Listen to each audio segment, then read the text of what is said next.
precisão no tempo, explicitar que esse guia de fontes faz um histórico dessa trajetória de arquivistas e historiadores que passaram pelo Arquivo Nacional e que tinham, dentro de uma geração, o esforço e o fôlego para fazer trabalhos de tanto volume que instituições hoje em dia poderiam fazer algo semelhante numa era pré-internet. Então, é um louvor muito grande. Podemos começar esse seminário com esse trabalho inaugural e um marco do Arquivo Nacional.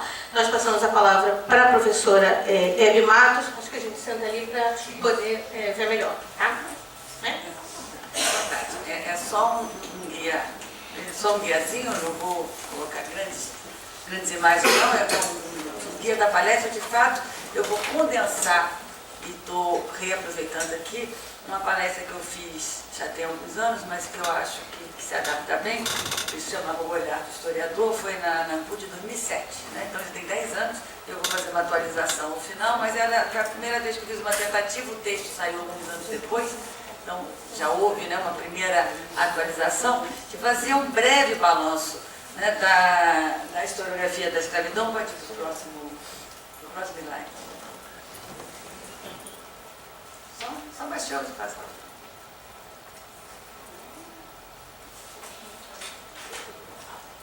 Isso. Que chamavam os territórios dos historiadores, esse encontro, mas era uma tentativa então, de fazer uma síntese bastante condensada a partir exatamente da década de 80 e do centenário da abolição, que foi uma década ímpar. Na verdade, eu começo falando, é engraçado que os economistas resolveram chamar a década de 80 de década perdida, foi tudo menos década perdida, né? Especialmente do ponto de vista da historiografia e dos movimentos sociais e dos movimentos, né, dos movimentos negros em especial. Né?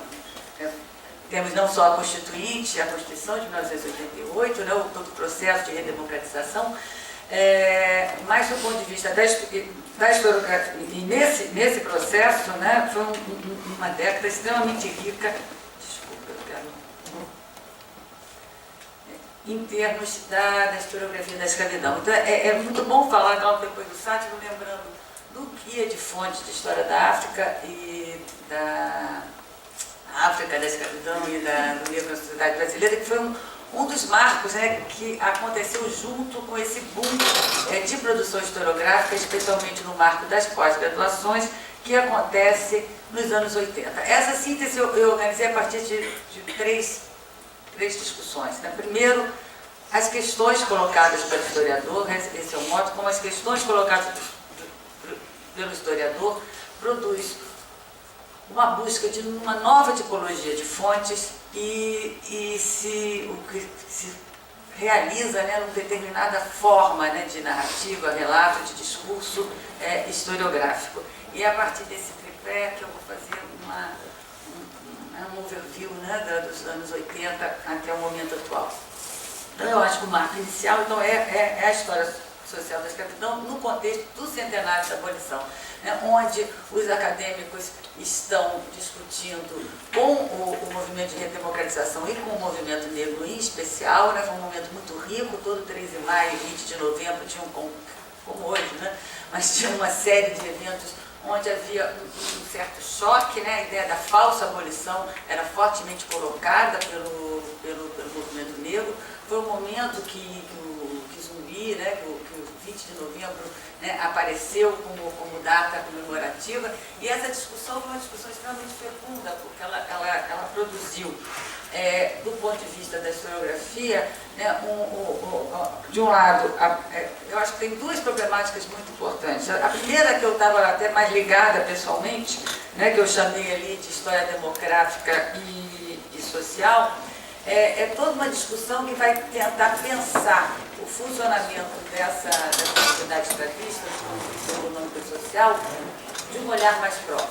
Né? Então, quando você pergunta, não quero as grandes estruturas, a ideia da economia de plantation, mas eu quero o funcionamento do dia a dia, né, das pessoas que formavam essa sociedade escravista, vai se buscar todo uma tipologia de fontes. Então, a primeira coisa é a percepção que existia uma riquíssima tipologia de fontes, sejam fontes, primeiro, trabalhando recenseamentos regionais, né, as fontes paroquiais, que já vinham sendo trabalhadas, mas as fontes cartorárias foram extremamente importantes nesse momento, inventares pós-mortes, escrituras de compra e venda, além da documentação judicial ligada, né, a ações civis e criminais que envolviam senhores libertos, pessoas livres e escravizados. O revisitar essa documentação de tipo serial, né, eu acho que esse foi o primeiro corte, a discussão da família escrava, um corte demográfico, e das documentações ligadas à propriedade, porque a documentação cartorária, ao estar ligada à produção de propriedade, cobrar imposto, tem a ameaça do escravo, a passar herança. Como o escravizado ele era uma propriedade no século XIX, tudo isso gera documentação. E essa documentação começa a ser revisitada num sentido serial, né, para pensar o funcionamento dessa sociedade. Isso revela uma sociedade onde a escravidão está presente no cotidiano de uma maneira ainda maior do que se imaginava, né? Não estava ali confinada na plantejo, mas estava no dia a dia das cidades, né? Nas pequenas e médias propriedades escravistas, nos libertos, né? Nos processos de alforria que produziam libertos, que também podiam ser pequenos senhores de escravos, numa movimentação, por isso que a gente coloca ali a família escrava, né? De um lado se descobria ali toda uma dinâmica possível, né, de vida, uma vez, né, o escravizado inserido na escravidão. Então, as dinâmicas, né, de compadrio, de formação de irmandades, de nominação, né, de passar o nome das mães para os filhos, para os avós, né, de memória geracional dentro da experiência da escravidão, mas também toda uma estrutura demográfica, o que eu chamaria de padrão de posse de escravos, a ideia de como havia os grandes senhores, mas também os médios, os pequenos, e a maioria dos escravizados viviam em grande parte em pequenas e médias propriedades e também nas cidades. Isso configurava experiências, né, de vivência da escravidão muito, muito diferenciadas.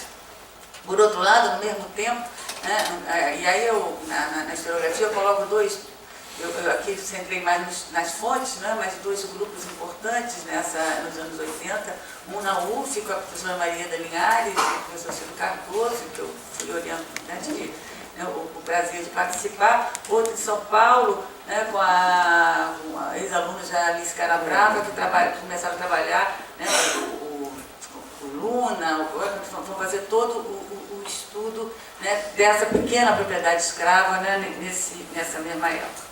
Paralelamente, você tem, principalmente, aí qual é a questão que se coloca? Né? Uma questão parecida, mas de um outro, né, de uma influência mais inglesa, mais thompsoniana, de pensar a história vista de baixo, pensar a agência, né, a ação social do escravizado na construção cultural, né, de uma cultura escrava nessa sociedade escravista.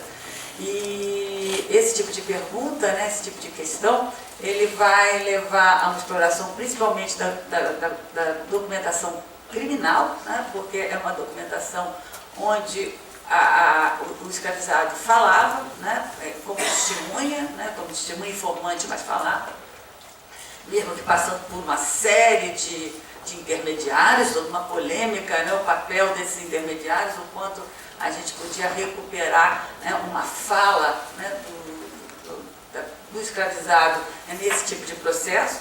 Há todo um refinamento, né, da historiografia, né, nessa discussão metodológica, mas o fato é que esse é um outro boom extremamente importante, né, o Campos da Violência, da Silvia Lara, é um marco, ainda nos anos 80, o Rebelião Escrava no Brasil, do João José Reis, né, do outro lado,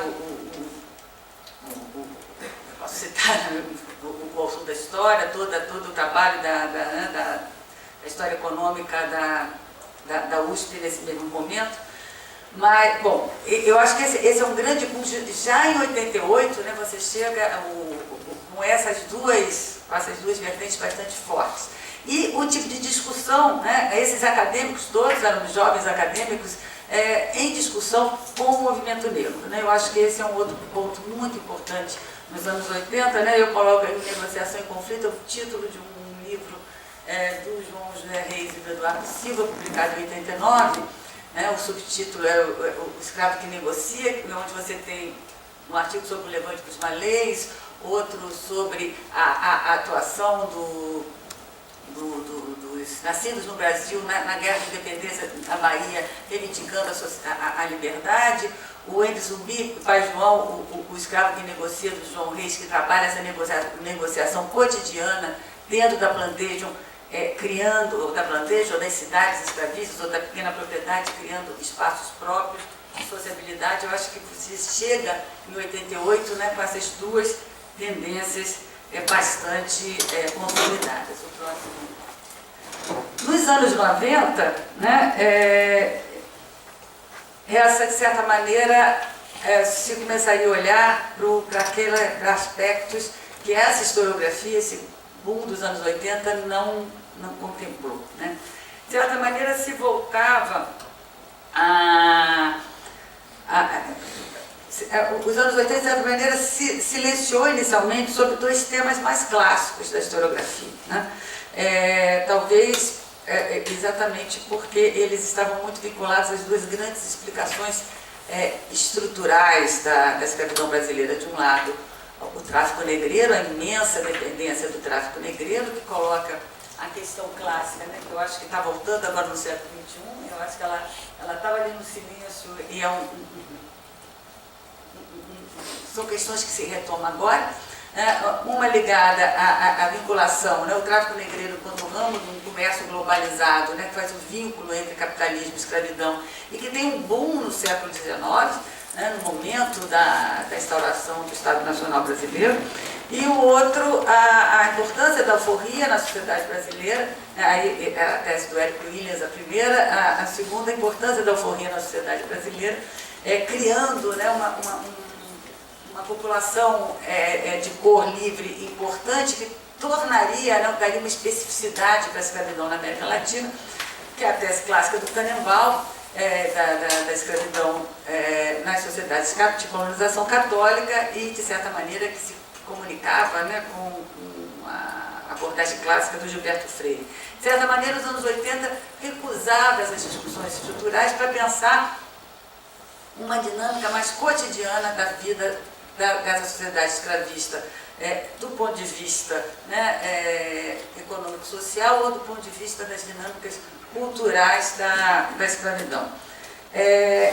Os anos 90 volta a pensar esses dois aspectos, mas inicialmente ainda desse ponto de vista dessa dinâmica da construção do cotidiano dessa sociedade escravista. Né? Basicamente perguntando assim, mas esses escravos, eles são essa dinâmica, né, esses escravos como um comentário, né, do Robert Slanes, né, que é um dos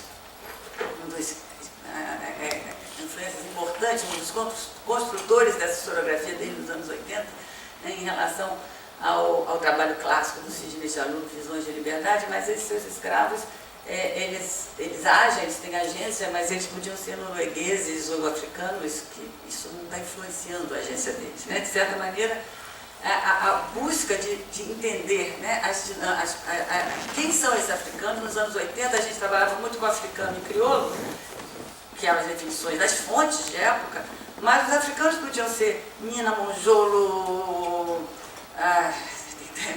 na Angola, Congo, Mina, Monjolo, Peba, tem várias denominações, né, que são denominações de procedência, né, que eram com as quais não se trabalhava, né, que implica em pensar a construção das conexões do tráfico e a história da África em cada momento. Né? Uma coisa que eu acho que nos anos 90 é importante, é pensar o tempo, pensar que o século XVII é muito diferente do século XVIII, do Rio é diferente da Bahia, mas que o século XVII é diferente do XVIII, que é diferente do XIX, em relação à história da experiência desses africanos escravizados aqui e na África. Eu acho que esse é um tema que explode nos anos 80, 90 e é interessante, eu acho que aí também nós temos a ligação com os movimentos negros, o pós-guia, né, a ideia de incorporar a história da África, o diálogo com a história da África nessa produção acadêmica. Eu acho que esse é um dos... E é interessante que nesse momento que alguns...